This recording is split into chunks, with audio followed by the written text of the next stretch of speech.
Hello everyone and welcome back to class 5th next science. इसमें हम बात कर रहे थे अपनी चैप्टर नंबर 1 के बारे में, which is the our skeletal system.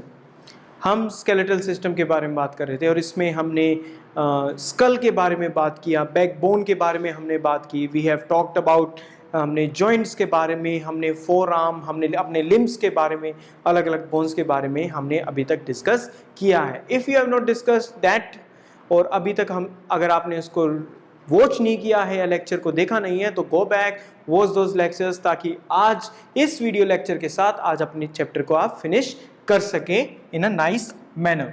So let us continue.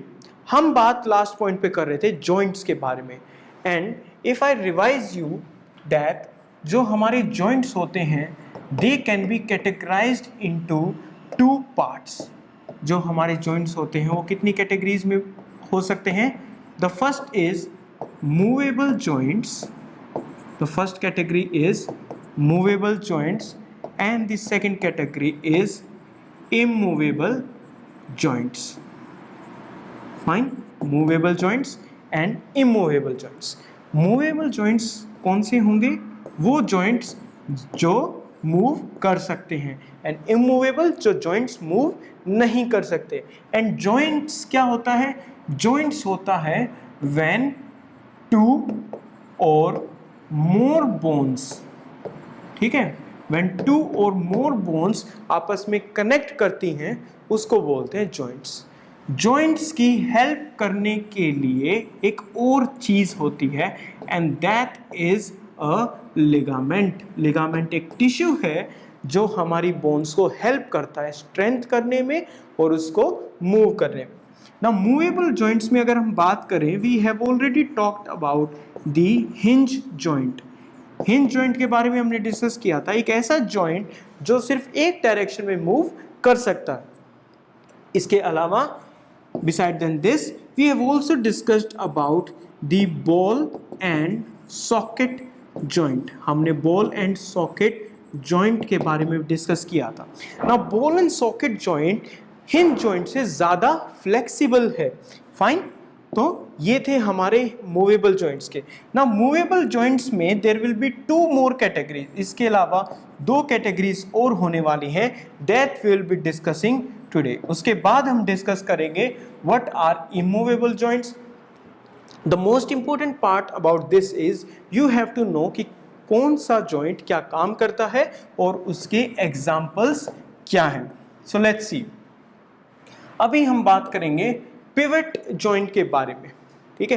Pivot कोई भी एक पॉइंट और उसके आसपास वो चीजें से मूव करती है। Now for a second move your neck like this. If you can move your neck like this, it means कि एक पिवट है और उसके आसपास वो चीज ऐसे मूव कर रही है। Now that is known as a pivot joint. अगर हम नॉर्मल लेमेन्स लैंग्वेज में अगर हम बात करें, can you see this picture over here? This is a pivot, इसको पिवट बोलेंगे हम, और इसके आसपास वो चीज ऐसे मूव कर रही है। It can move here like this. वैसे ही हमारे जो वर्टिब्रे होते हैं, इसमें फर्स्ट एंड सेकंड वर्टिब्रे के पास हमारी स्कल जो है वो ऐसे रोटेट कर सकती है। फाइन, हमारी स्कल ऐसे क्या कर सकती है? रोटेट कर सकती है। It can move like this. It is a pivot joint. A pivot joint is another flexible joint. ये भी एक फ्लेक्सिबल जॉइंट है like ball and socket. It is present between the first and the second vertebrae of the spine। ये क्या है? हमारी spine है और इसमें ये क्या है? वर्टिब्रेज है। तो जो फर्स्ट वर्टिब्रे है और जो सेकंड वर्टिब्रे है, इसके बीच में क्या ये जॉइंट होता है? Below the skull. ये क्या है हमारी? This is our school.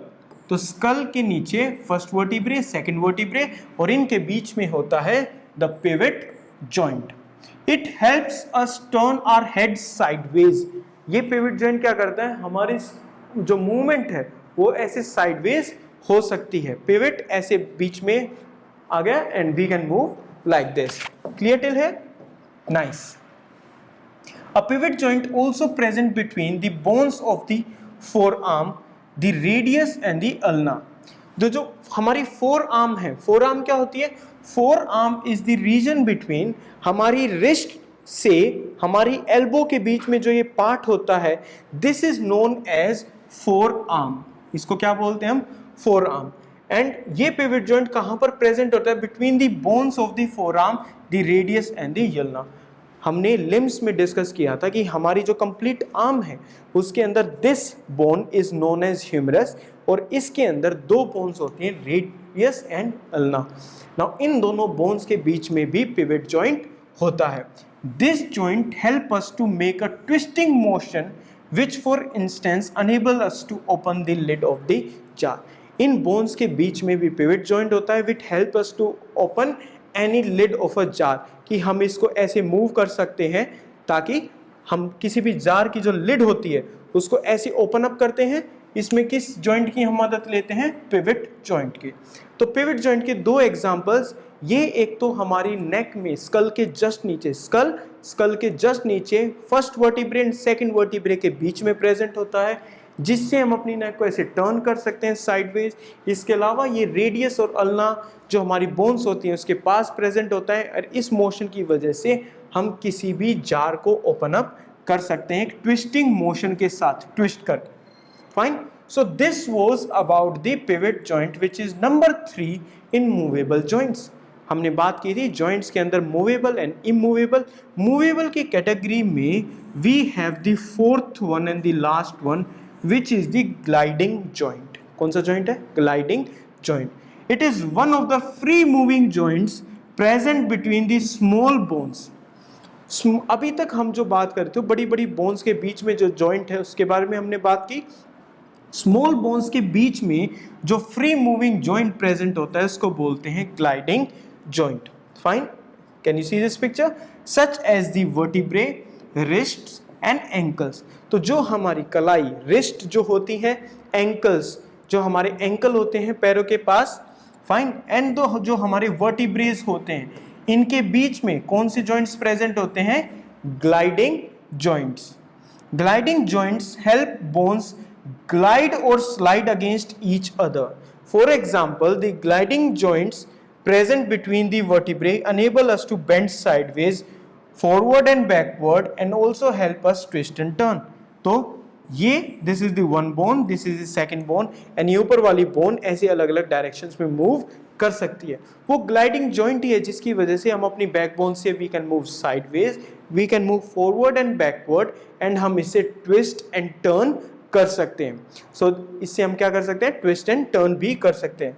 इसी की वजह से हम अपनी रिस्ट को ऐसे मूव कर सकते हैं। हम अपने एंकल्स को जब हम स्ट्रेचिंग करते हैं, suppose this is the leg and we can turn our ankle like this is because of the gliding joint.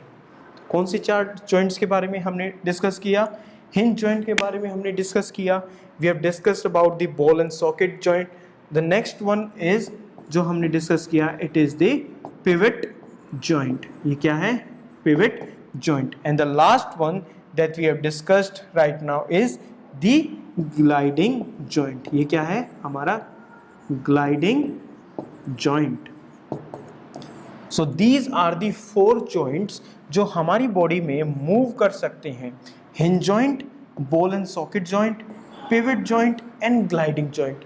Examples में अगर देखें तो हमने इसमें एग्जाम्पल्स में किसके बारे में बात की थी? जब हम बात कर रहे थे हिंज जॉइंट के बारे में, we discussed about toe joints, knee joint, elbow and finger joints. The next one was ball and socket. Ball and socket हमारे शोल्डर्स में प्रेजेंट होता है, हमारे हिप बोन्स में प्रेजेंट होता है, like this. Shoulder joints and hip joints में कौन सा जॉइंट होता है? It is the ball and socket joint. Pivot joint कहाँ प्रेजेंट होता है? हमारी नेक में प्रेजेंट होता है और हमारी फोर आर्म में प्रेजेंट होता है। हमारी फोर आर्म में प्रेजेंट हो, और फोर आर्म क्या है? हमारी रिस्ट और एल्बो के बीच वाले पार्ट को हम क्या बोलते हैं? Four arm. Gliding joint is present in vertebrae, wrist and ankles. Vertebrae से मिलके हमारी बैकबोन बनी होती है। Fine. So this was about the movable joint. तो हमारा मूवेबल जॉइंट्स का जो टॉपिक है इट इज कंप्लीट। अब बात करते हैं इमूवेबल जॉइंट्स के बारे में। वो जॉइंट्स जो मूव नहीं कर सकते। Immovable it means it can not move, it cannot move. Immovable joints. Unlike movable joints, immovable joints allow little or no movement. Immovable का बिल्कुल ये मीनिंग नहीं होता कि वो थोड़े से भी नहीं हिल सकते. It can move very little. या तो little होगी या फिर कोई भी मूवमेंट नहीं होगी. Example is the group of immovable joints that hold the cranial bones together. तो जो हमारी cranial bones होती हैं, fine, this is in our brain or is suppose this is one part and this is the second bone, this is the third bone and these all are connected with each other. लेकिन ये move नहीं कर सके वरना हमारी school तो खुल जाएगी या वो ऐसे मूव करनी शुरू होगी, will change faces every day. Fine, तो ये जॉइन हो रखा है लेकिन ये मूव नहीं करती हैं, इसलिए इनको बोलते हैं immovable joints that hold the cranial bones together. Bones that are present inside our head or and those present in the teeth and their socket. तो जो हमारे टीथ होते हैं उसके अंदर भी ये टीथ का सॉकेट होता है. These are also immovable. Fine. So this is the teeth one and these are also immovable joints. तो अगर हम immovable joints के example के बारे में बात करें, it is present inside the cranial bones. It is present with the cranial bones and the second one is जो teeth होते हैं और उसके साथ teeth and उसके जो socket होते हैं जिसके अंदर teeth present होता है, इनके अंदर कौन सा joint होता है? It is the immovable joints. So this was everything from the chapter number 1, our skeletal system. We will see you with the next new chapter. Till then, keep your energy high, keep learning new things, keep reading your book and gather all the knowledge that you can. It is the life that you want. Till then, take care. Bye bye.